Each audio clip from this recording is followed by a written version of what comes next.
Okay, menstrual cycle definition देखते हैं। ए monthly cyclical event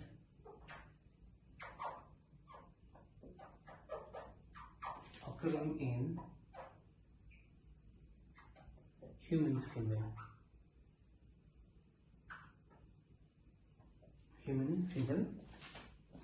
starting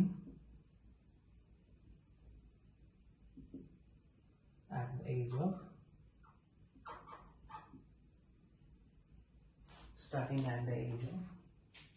11 to 13 and ending at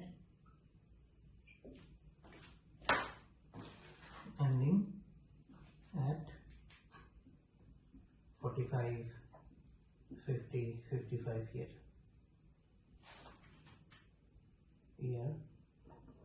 of age, है ना। ये मंथली होता है, हर महीने होते हैं। स्टार्ट होता है आपका 11 साल, 12 साल या 13 साल की उम्र पे, और ये कंटिन्यू होता है हर महीने। लेकिन 50 साल अटेंड करने के बाद ये साइकिल बंद हो जाता है ना। इसका मतलब ये नहीं कि 11वीं साल में स्टार्ट हुआ, 50वीं साल में खत्म हो रहा है, नहीं। That is the starting point, this is the ending point. हर महीने होगा लेकिन, ओके। दो शब्द हम यूज करेंगे यहाँ पे, that is Menaz. This is the starting point of menstrual cycle. It is the starting of commencement of menstrual cycle. ये वो साइकिल होगा जो पहला होगा ना, ओके। मेनाज में जाके ही फीमेल सबसे पहला ओवर रिलीज करेगी, ओके। और मेनाज को कहेंगे हम लोग first menstrual phase, bleeding cycle, कुछ भी कह सकते हैं, ओके। मेनोपॉज कहने का मतलब होता है the last menstrual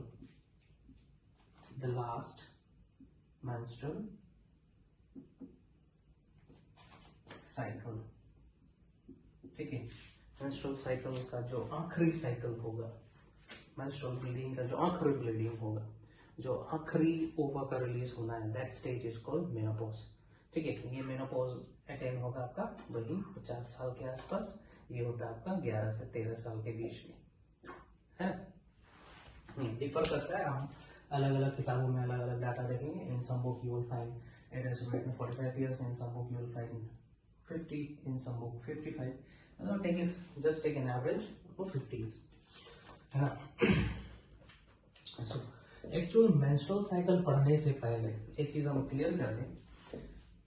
menstrual cycle हम लोग पढ़ते हैं बहुत सारे इवेंट्स को एक साथ लेके, है ना। इट इज मल्टी डायमेंशनल, एक ही डायमेंशन में नहीं जाता है, बहुत सारी चीजें होती रहती है।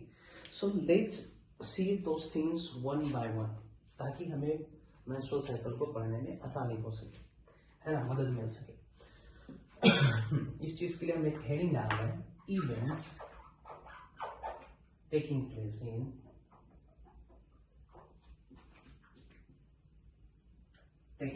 During cycle. As I said, we need to think multi-dimensionally, ठीक ना। तो हमें 4 चीजों पे ध्यान देना होगा। मेंस्ट्रुअल साइकिल पढ़ने के लिए 4 चीजों पे ध्यान देना होगा। वो 4 चीजें क्या क्या होंगी? वो 4 चीजें होंगी हार्मोन्स, ठीक है,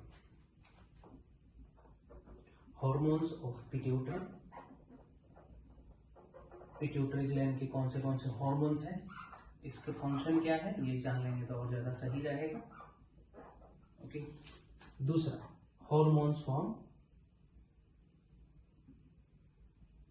ओवरी एंड इट्स फंक्शन, है ना। उसके बाद वो इवेंट जो ओवरी के अंदर हो रहा होगा, इवेंट्स अकरिंग इन ovary,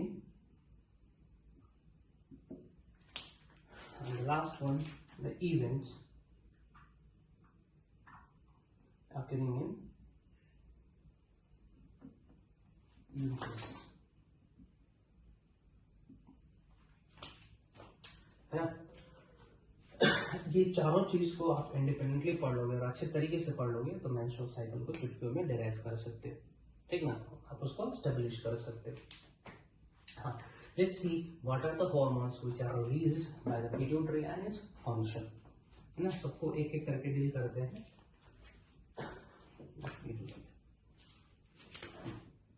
यहाँ देखते हैं। So pituitary releases LH and FSH, है ना, luteinizing hormone and follicular stimulating hormone. Out of these, this FSH, follicular stimulating hormone, works on, किस पे काम करना है, works on granulosa cell, पहले बता चुका हूं, granulosa cell पे काम करेगा, ठीक है। For what purpose? To make the follicles or oocyte to complete oogenesis, ठीक है। मोटा मोटी यही जानेंगे। फॉलिकुलर स्टिमुलेटिंग सेल वर्क करेगा ग्रानुलोसा सेल पे, ठीक ना, किस पर्पस के लिए, oogenesis के लिए करना है ना। सो FSH का सिक्रेशन स्टार्टिंग से ही रहेगा, लेकिन FSH का जो सिक्रेशन है ये धीरे धीरे कमता जाएगा, है ना। यदि हम इस तरीके से इसका ग्राफ बनाना चाहे सिक्रेशन का, तो स्टार्टिंग डेज में, for example this is day 1 of menstrual bleeding, तो FSH का जो कंसंट्रेशन है इनिशियली इस तरीके से होगा, धीरे धीरे क्या होता जाएगा, ये कंसंट्रेशन डाउन होता जाएगा, it will come to 0 at 26th or 28th days like that। अगला देखते हैं LH का, ल्यूटिनाइजिंग हार्मोन का क्या फंक्शन होगा। तो सेम ल्यूटिनाइजिंग हार्मोन का भी फंक्शन कुछ इस तरीके से ही होगा। Luteinizing hormone will work on theca cells, किसके ऊपर काम करेगा, luteinizing hormone LH works on theca cell, theca extra theca interna बताया, ठीक ना। This LH works on theca cells. Theca cells will release, theca cell ultimately releases estrogen। क्या release किया, estrogen. Estrogen का function, estrogen prepares endometrium lining, है ना। क्या करेगा ये, एंडोमेट्रियम लाइनिंग को बनाना है ये, ओके ना। एक चीज हम बता दें यहाँ पे, LH किसके ऊपर काम कर रहा है, LH काम कर रहा है ग्रानुलोसा सेल्स के ऊपर, है ना, इसके ऊपर LH काम किया। इन रिटर्न ग्रानुलोसा सेल्स ने क्या रिलीज किया, एस्ट्रोजन रिलीज किया। ध्यान देंगे, if the level of estrogen is high, यदि एस्ट्रोजन का सिक्रेशन ज्यादा हो रहा है तो ये एस्ट्रोजन, हाई वाला एस्ट्रोजन, इसको पॉजिटिव फीडबैक देगा in order to release high amount of luteinizing hormone. And it happens, ये होता है at 13th day of menstrual bleeding, जब एस्ट्रोजन का कंसंट्रेशन अपने थ्रेशोल्ड पे पहुंचता है, I am using the term threshold, जब अपने थ्रेशोल्ड पोजीशन पे पहुंचेगा तब LH भी अपने थ्रेशोल्ड पे पहुंचता है, LH का भी सिक्रेशन ज्यादा हो जाता है। On 13th day when the estrogen reaches its maximum threshold, at that time LH also reaches its maximum secretion hold, threshold पहुंचता है, ध्यान देंगे। चलिए आगे बढ़ते हैं। This is all about LH and FSH। दिन याद रखेंगे, 13th day the estrogen level is high, जिसके चलते LH लेवल भी हाई होता है। LH लेवल हाई होने से क्या होता है, LH level, high level of LH leads to ovulation. काट बांध के रख लेंगे ये, ठीक है। ओव्यूलेशन होगा, ओव्यूलेशन का आने का मतलब होगा ग्राफियन फॉलिकल से सेकेंडरी oocyte रिलीज होगा, ओवा से, ओवरी से भी ओवा बाहर रिलीज हो जाएगा, है ना। Let's see the role of hormones on the ovary. So ovary क्या रिलीज करेगा? ओवरी रिलीज करेगा दो प्रकार का हार्मोन, ठीक है ना। Ovary gonna release two types of hormone, can you name it? Yes, estrogen and progesterone. Estrogen and progesterone. Let's see the function of estrogen and progesterone. Estrogen कौन release करेगा?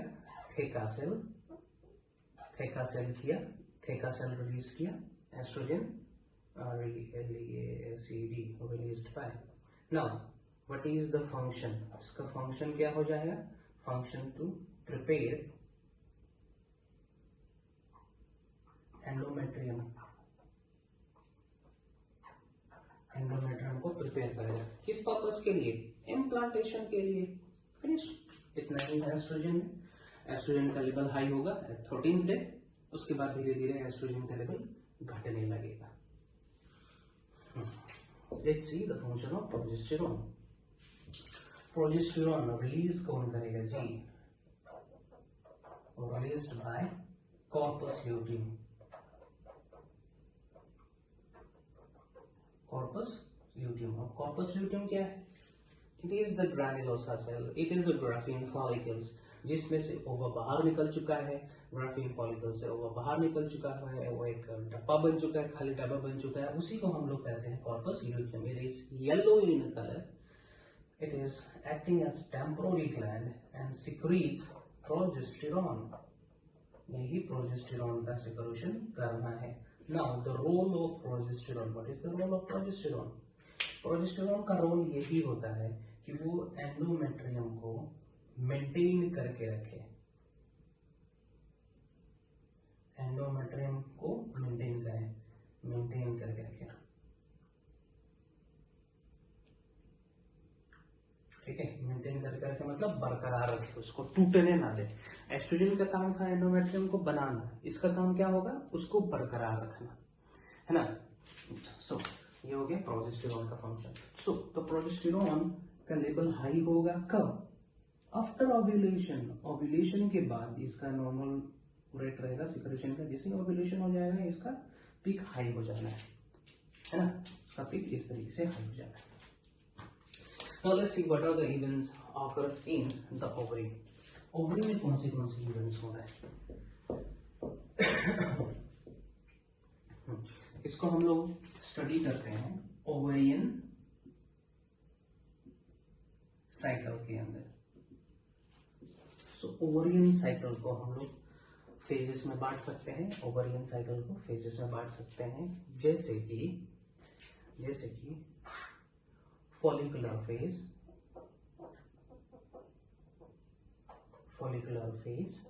है ना, ovulation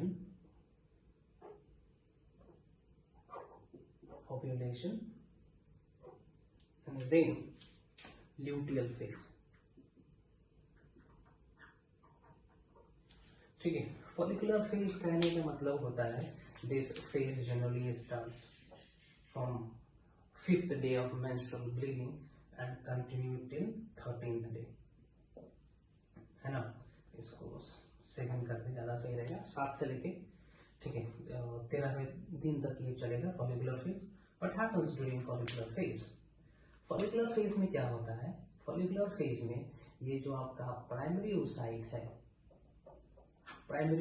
है, it follows the series of stage and comes to the secondary oocyte stage. यही event होता है follicular phase में। Follicles, Graafian follicles, primordial follicles, ठीक ना। ओके, फॉलिकल्स का ग्रोथ होना है, इसमें ग्रोथ होना स्टार्ट हुआ कब, है ना, 7वें दिन से लेकर 13वें दिन तक इसका डेवलपमेंट शुरू होगा। उसी फेज को हम लोग फॉलिकुलर फेज कहते हैं। ओके, इस फेज में क्या होना है? इस फेज में सेकेंडरी oocyte कन्वर्ट होगा, प्राइमरी oocyte कन्वर्ट होगा, ओके, सेकेंडरी oocyte में, ठीक है, इंटरमीडिएट स्ट्रक्चर्स बनते हैं यहाँ पे। और आप जानते हैं ये जो प्राइमरी oocyte है यहाँ पे प्राइमरी फॉलिकल्स बनते हैं, फिर ये सेकेंडरी फॉलिकल्स बनेगा, फिर टर्शियरी फॉलिकल्स बनेगा, फिर जाके ये मैच्योर ग्राफियन फॉलिकल्स बनेगा। और वही ग्राफियन फॉलिकल से ओव्यूलेशन वाले डे में क्या होना है, ओवर रिलीज हो जाना है। ओव्यूलेशन ऑन 14th डे, ये 14वें दिन होना है। What will happen on the day of ovulation? On the day of ovulation, secondary oocyte is released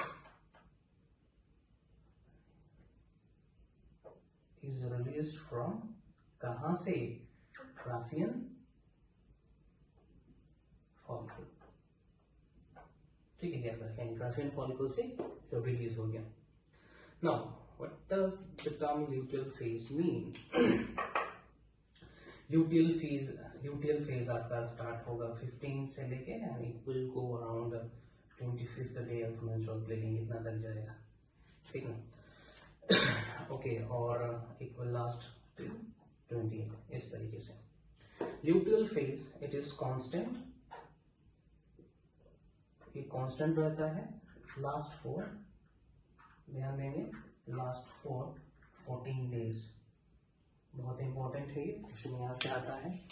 luteal phase कितने दिन तक लास्ट करेगा? So luteal phase will last for 14 days, 14 दिनों के लिए रहता है, ध्यान रखेंगे। What happens during luteal phase? Luteal phase में क्या होगा, ये जो आपका ग्राफियन फॉलिकल्स था इसे ओवर रिलीज हो चुका है, सेकेंडरी oocyte रिलीज हो चुका है, ये एक एम्प्टी कंटेनर की तरह काम करता है, ठीक है, बन चुका है। इसी को हम लोग कहते हैं corpus luteum. This corpus luteum start secreting progesterone, है ना, प्रोजेस्टेरॉन का सिक्रेशन करता है और ये मेंटेन होता है, यस, कौन से हार्मोन से? एलएच से, ठीक है। सो कॉर्पस, हाँ, at the same time this progesterone inhibit this LH. तो कॉर्पस ल्यूटियम क्या करेगा? कंटिन्यूअसली प्रोजेस्टेरॉन का सिक्रेशन करता जाएगा, it will get inhibited also, inhibited होगा तो प्रोजेस्टेरॉन का कंसंट्रेशन भी घटता जाएगा, एलएच का कंसंट्रेशन भी घटता जाएगा, जिसके चलते on 28th day the corpus luteum will totally die and convert into corpus albicans। जब कॉर्पस एल्बिकन्स बचता है ना, तो इस कॉर्पस एल्बिकन से ना तो प्रोजेस्टेरॉन का सिक्रेशन होता है और उस समय एलएच और एफएसएच का जो इनहिबिशन होता है वो बंद हो जाता है ना, क्योंकि प्रोजेस्टेरॉन तो रहा ही नहीं और प्रोजेस्टेरॉन इसको इनहिबिट कर रहा था, ठीक है। तो इतने सारे इवेंट होते हैं आपके ओवरियन साइकिल में। Let's see what are the changes which is occurring in the uterus.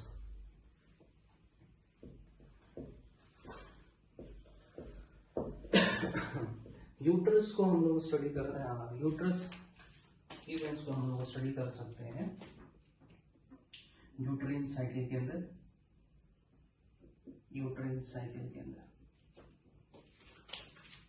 है ना।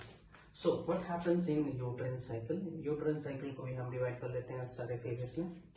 जो पहला फेज होगा यूट्राइन साइकिल में, जो पहला इनिशियल डेज होंगे 1 से लेके 5 तक, उसको हम लोग कहेंगे menstrual bleeding phase, okay. Menstrual bleeding phase क्या होता है? मेंस्ट्रुअल ब्लीडिंग फेज लास्ट करता है 1 से 5 दिन के लिए, है ना। What happens during this stage? During this stage blood comes out of the female body, female reproductive tract से क्या होता है? ब्लड की फ्लो होने लगता है। क्यों होने लगा? क्योंकि एंडोमेट्रियम लाइनिंग को मेंटेन करने वाला प्रोजेस्टेरॉन और बन ही नहीं रहा है, इसीलिए वो डिग्रेड होने लगता है ना। तो लगभग 50 से लेके 80 ml तक, ठीक है, 50 to 70 ml of blood is released, पर मेंस्ट्रुअल साइकिल। ओके, ये हो गया मेंस्ट्रुअल ब्लीडिंग फेज। उसके बाद आता है प्रोलिफेरेटिव फेज। प्रोलिफेरेटिव फेज कहने का मतलब होता है, चलो ब्लीडिंग कंप्लीट हो गया ना, एंडोमेट्रियम लाइनिंग ऑलमोस्ट थिक हो गया, पूरा उसके ब्लड वेसल्स वगैरह डिग्रेड कर चुके हैं, पतला हो चुका है। प्रोलिफेरेटिव फेज में क्या होता है, again the endometrium lining starts to form.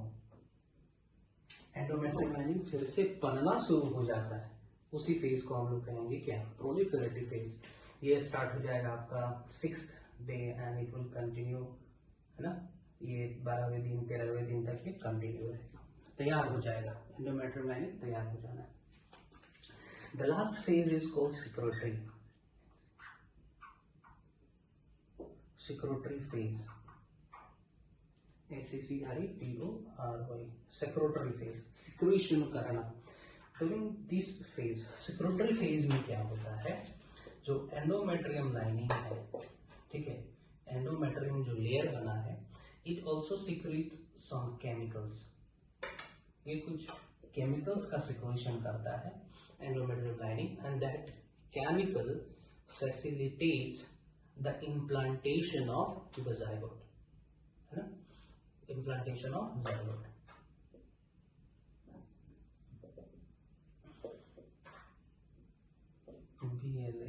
BLASTOCYST, blastocyst कहेंगे, ब्लास्टोसिस्ट बनता है आपका फर्टिलाइजेशन के बाद। सो इतने सारे इवेंट होने हैं आपके मेंस्ट्रुअल साइकिल के दौरान।